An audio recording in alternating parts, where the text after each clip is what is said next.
Welcome back to the Making Space podcast. I'm excited to be with y'all today. I am joined by my lovely co-host, Jay Kim and Benjamin Wendell. How's it going, guys? Doing great. Doing really good, Sara Joy. Looking forward to our discussion today. Yeah, me too. So I'm really excited to have the opportunity to have interviewed Cynthia Wallace. She is the executive pastor of Bible Center Church in Pittsburgh, Pennsylvania. And she also serves as the executive director of their Oasis Project, which is actually the community and economic development division of Bible Center Church. They have so many amazing programs going on. They do everything from an urban farm and fishery to a cafe to a commercial kitchen, after school programs, resources for entrepreneurs. So they're the full gamut of services there in their community. And she is just a powerhouse of a woman. I love hearing her talk, and so I'm very excited to share this interview with you all and with our listeners. She also has experience as an educator, an adjunct professor, a trainer, and a coach for Made to Flourish, where she helps pastors and churches strengthen the connection between faith and work to create flourishing communities. And that is just the heart of Bible Center Church, of creating a flourishing community there in Pittsburgh. So before we have our listeners listen into the conversation with Cynthia, I just wanted to chat with you all a bit about what Cynthia and I talked about. One of the things that she really shared with me is that community partnerships and understanding the assets in their congregation have been so key for them in being able to do the amount of work that they do in the local community. As you hear her talk about all the things they do, you would assume this is a church of like 500 people. And as you learn, it's actually more of a church of 100 to 150. And so finding those assets within their own church community has been really important. I'd be curious to hear from you all in terms of context. Cynthia is in an urban Pittsburgh environment. What does that look like for you all? Jay, how do you identify assets within your church and your community? What does that look like over the years for you? Yeah, I mean, I think even the question and the way the question's framed is so helpful, not just to ask, how do we change our city or something, but identifying the assets within our church and our community. What do we have to offer? And then asking, is there some sort of intersection between what we have to offer and the needs of our city? I knew we were having this conversation. I went on Cynthia's church's website, and I did not know that either, that there are about 100, 150 people, because if you look at everything that the Oasis Project does, you would just think, holy smokes, they must have like thousands of people. Yeah. All this stuff that they do. It's really incredible, but it kind of helps make sense of it that they've identified the assets in their midst and then offered that to the city as a gift. In our context, the context where I serve is different than urban Pittsburgh.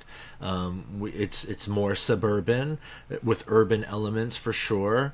I'm in Silicon Valley, so when you talk about needs, there are pockets of high need in our city, but the overwhelming majority of our city, on paper, don't struggle to figure out where their next meal is going to come from or whatever else.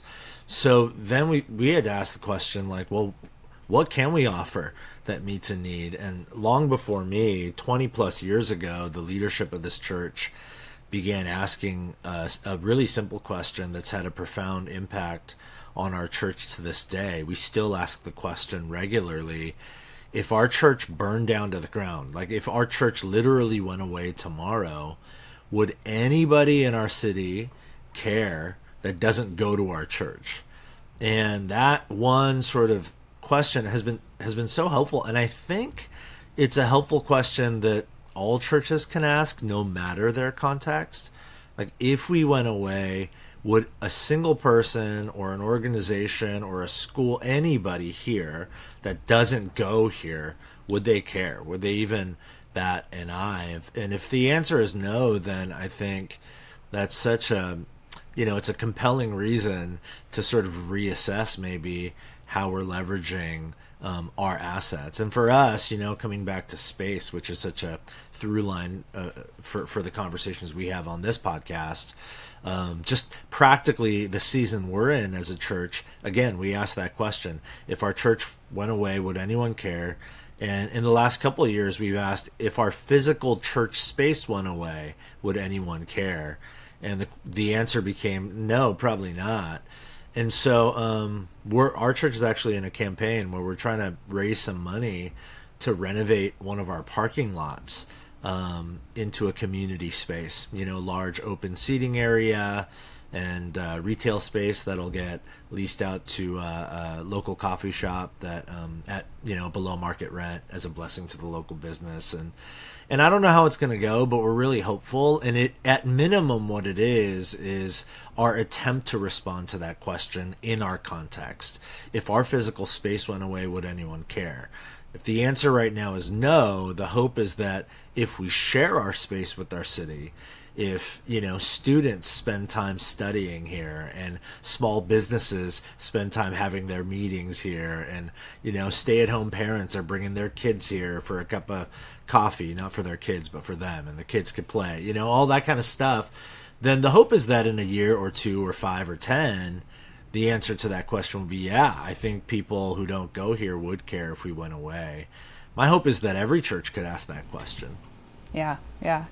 What I love about that picture that you paint too is that you're actually raising funds to build something that isn't going to service just the church, right? And I think expanding our mindset of putting money into things beyond our, solo facility is something that we can consider and can do. And I think, Bible Center Church has really taken that approach over the years in their own neighborhood there in Pittsburgh, as they've identified properties that have come online that are either abandoned, vacant buildings, or maybe even just vacant lots. And they've actually put money into purchasing those lots or purchasing those vacant buildings with the idea of, we will redevelop this for the good of the community. And they've just been so strategic in that. And I think that, there's such a reflection of this idea that churches have a responsibility to care for their community. And Barna Group in their research found that 88% of all U.S. adults agree that churches should have this responsibility to care for their community. So obviously people are very much on board with this idea. And again, too, coming back to Bible Center Church, just thinking about the way that they've been able to do that so successfully has also involved partnering with a lot of people in the neighborhood to make them capable of doing that and providing so much more beyond themselves. And I'd be curious to hear from Benjamin about this, because I think partnering with other people in the neighborhood, sometimes there's a fear that arises within churches because, maybe we're partnering with a non-Christian organization. Are we going to have some complicated understandings of life? Or, is our mission going to get misaligned? So there can be some fears, I think, that really arise that really keep churches and hold them back from working towards those partnerships. And I don't know if you have any thoughts about that, about how we navigate those fears that can arise. If you just think about the economics of our church model of having these facilities that are heavily used on one day a week and lightly used on other days, it just makes a lot of sense to push ourselves in the conversation of how we can better maximize our use of church facilities. True story. I was church planting in Australia. That's now like 15, 16 years ago. We couldn't find a facility because the government in that area had a law that you couldn't rent or lease one of the government facilities for any kind of religious gathering. So it was like you had to find private businesses. I found a church that didn't have a Sunday night service. So I approached the pastor and said, can we lease your building for Sunday nights? And true story, it seems insanity, but true. He said, well, that would be like partnering with the enemy. Oh, wow. Because we were a church plant, not that we were some like crazy cult. More that, well, why would we want to support another church when maybe they were struggling themselves. I'm not sure.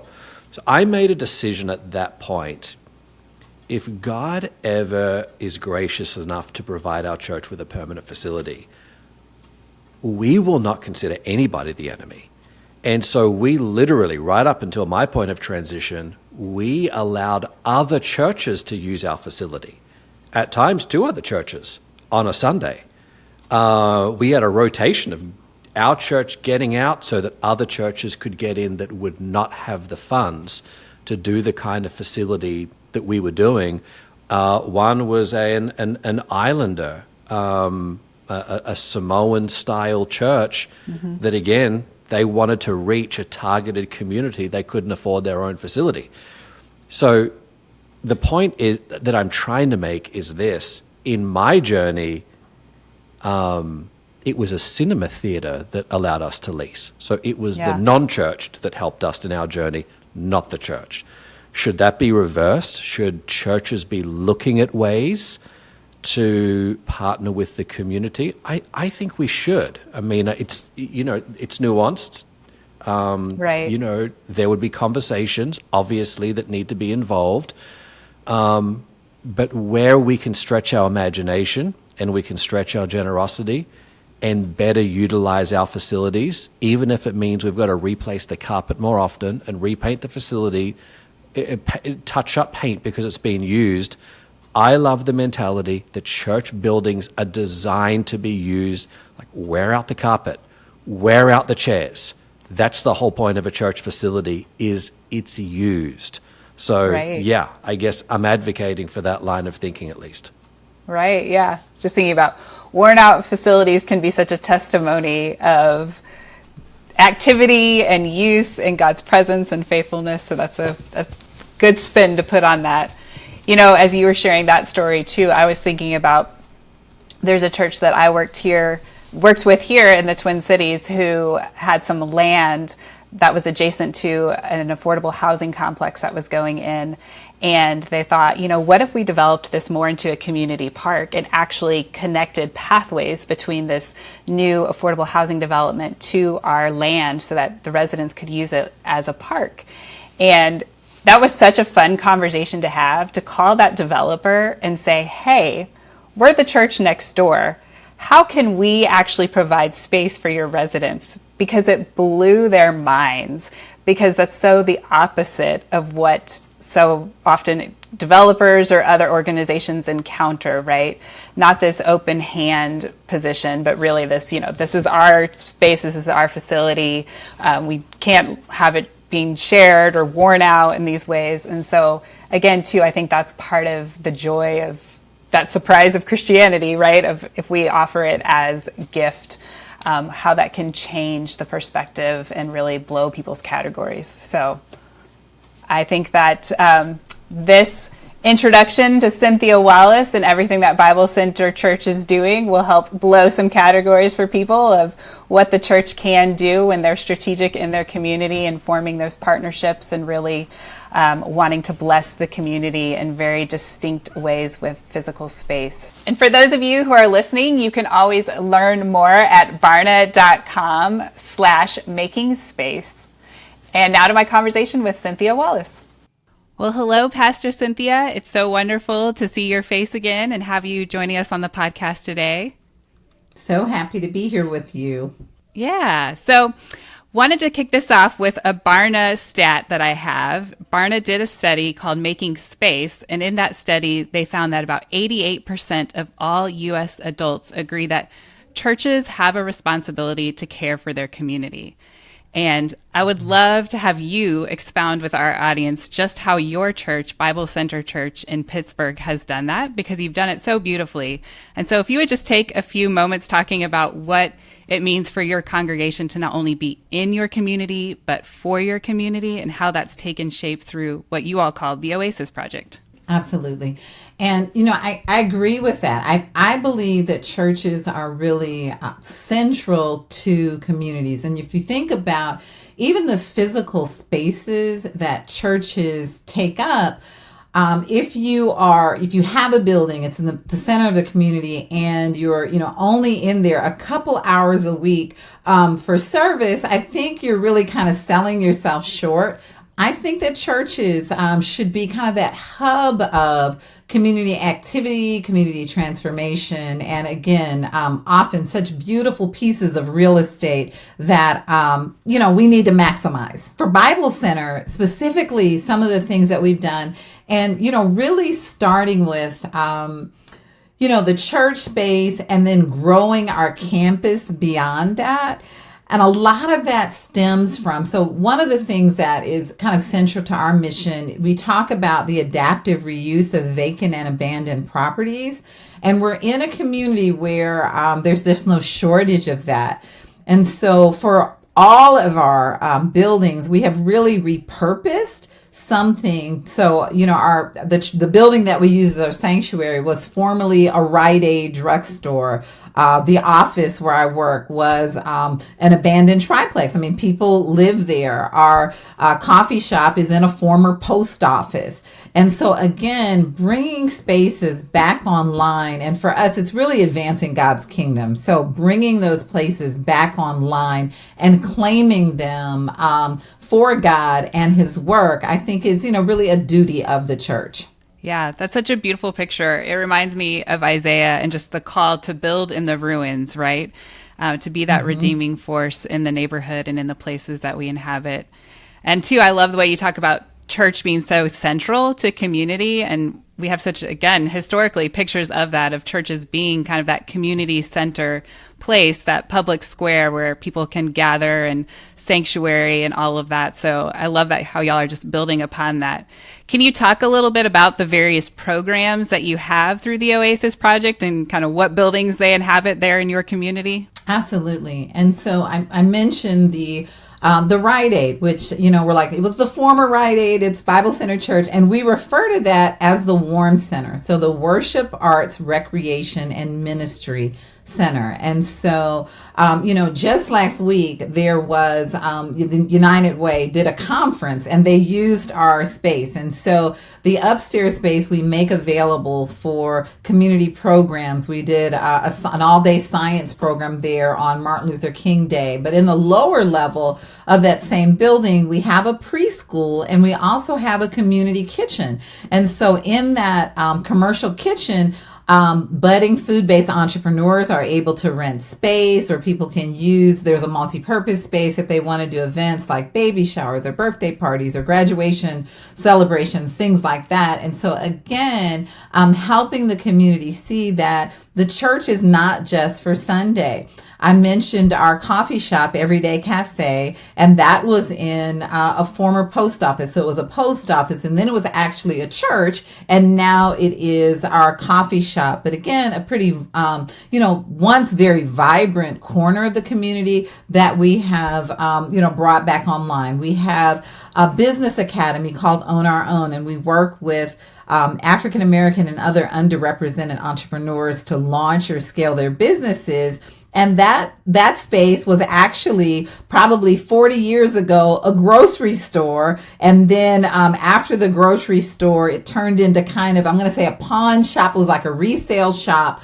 But again, now it is a business center where we are helping entrepreneurs in this community put business plans together and start businesses. Our farm and fishery. So we have an urban farm, and it really, there's several kind of satellite lots for the farm, but those were places where there were, vacant buildings that were torn down, and now we're farming and producing food on that property. And so, again, just examples of how I feel like, not just Bible Center, but all churches can kind of look in their community and really say, what are the spaces, not only just, the place where we worship on Sundays, but are there other spaces that we can reclaim for God's kingdom and his work? Yeah, that's beautiful. So as your church began discerning what some of these spaces were and some of the community needs, do you have some practical steps that you took as a church in that discernment process to really help you narrow in on what properties, what needs would you look to meet through the land and buildings and all of that? Absolutely. And so I think it really is a two-pronged approach. You need to look at the gifts that your congregation has, right? And so churches are kind of shaped differently. And so I can't say that, well, every church should have a coffee shop or every church should have a farm. But I think, first of all, you look to see, well, who are the people that God has called to this ministry? What are their gifts? What are the things that they're bringing? And then I think you pair that with a community assessment. And it really is kind of asset mapping, looking around your community. What are the assets? And then are there spaces that, again, can be redeemed? And so are there vacant buildings? Are there, spaces where maybe this business is using this particular property a few hours of the week? Could the church use it for something else? And then kind of mapping that out. How do the two of those kind of align with each other? So the gifts that the congregation has and what are the needs in the community. And so when you're doing that asset mapping, you're looking at, what's there, what's missing, and then really what's the need. And a lot of that is listening to the community. And so is the community saying that they want a laundromat? Is the community saying, wow, we would really like a space where, we could sit down and have lunch? Is the community saying, wow, we would really love the church's help in lobbying to get, a post office in our community or whatever it is? Because all of it, I don't believe, has to be the church acting independently. It could be partnering with other organizations and institutions to say, how can we make this community better? And that's one thing I noted in what you were saying there is a lot of that work comes through partnership and the listening and the building of those relationships to understand, this organization only uses their property 3 hours a day. We could use it 5 hours a day alongside of them.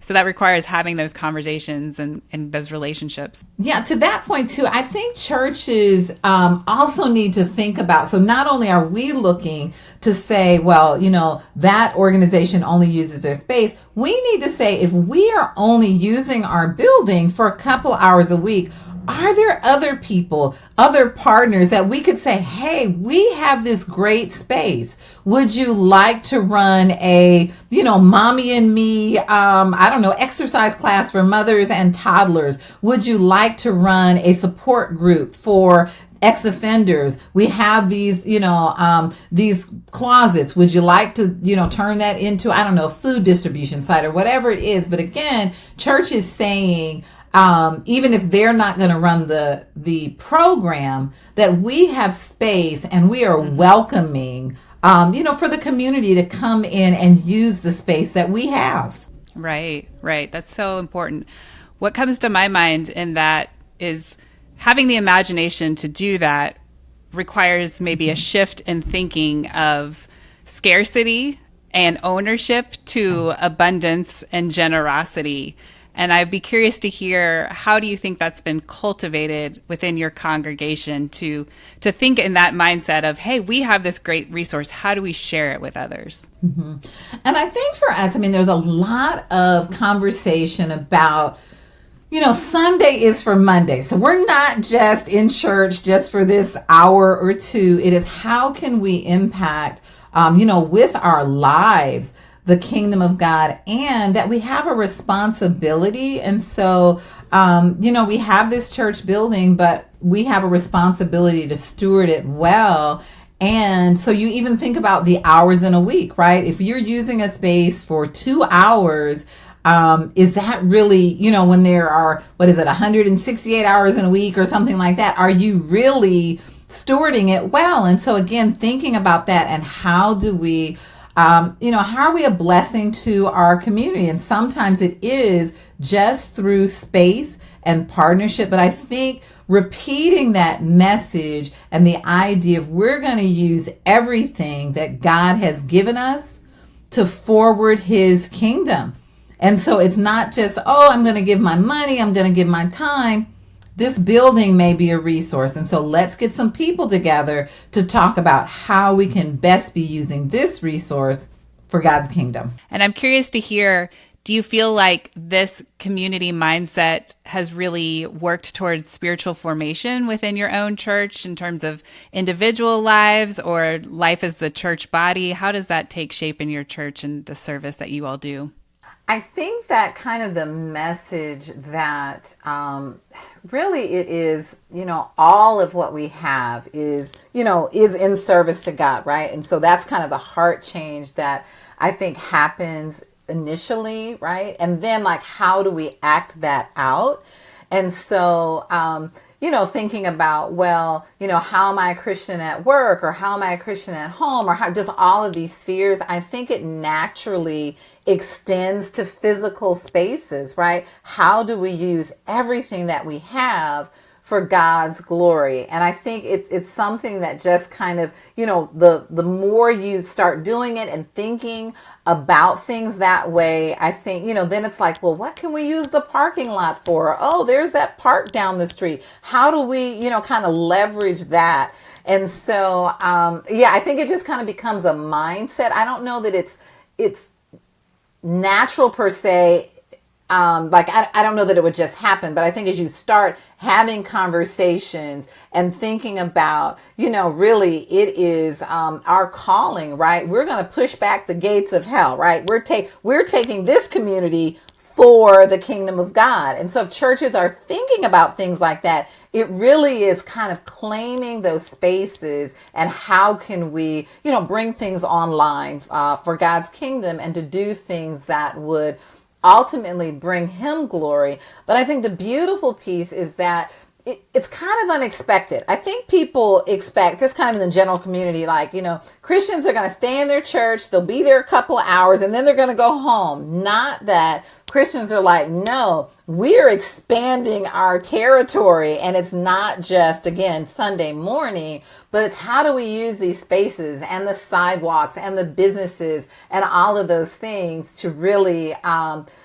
bring to bear all that God wants for flourishing communities. And so I think the more you talk about it, the more excited people get about doing that work, and then can see themselves in, again, if I'm a nurse, I would see everything through a nurse's lens. If I'm a teacher, I would see everything, through that lens. If I'm a gardener or a farmer, I'll begin to look at, I see that vacant lot, but that could be a community garden. And so really encouraging people to, do that self-assessment. Who are you? How has God shaped you? And then how can you use that to influence the physical spaces around you?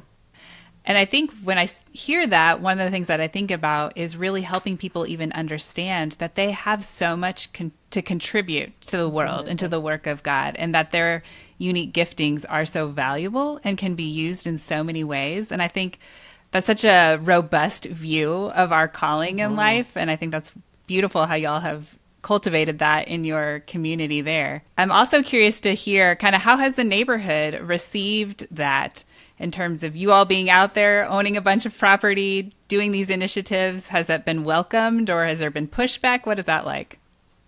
When we started, and it's been 20 years since my husband and I have been at Bible Center and working in Homewood. And when we started, the first thing that we did, and we did it for every Saturday for 2 years, was we picked up trash in the community. And so there was a small group of people. We went out for several hours. We had on t-shirts that said, Bible Center loves Homewood and the church has left the building.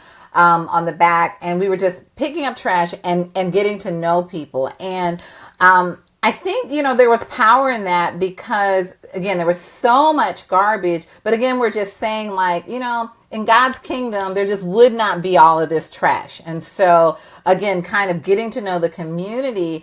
And then I think as we added pieces, we're going to purchase this Rite Aid that has been vacant for, 10 or 12 years. And the church is going to come there and we're going to renovate a little bit. And then a few years later, we're going to, renovate the basement. And, there's, this triplex was unfortunately an active crack house. The church is going to buy that and we're going to renovate it. And that's where we're going to put our offices. And those vacant lots, we're going to plant some things so that we have a farm. And so the fact that our community looks visibly different because Bible Center is here, I think the community just gets on board. And so it's not that like, oh, we're just building a bigger and bigger church. It's like, no, there's now a coffee shop that you can go and have a meeting or meet friends. There's a business academy. There are these different things. And the community,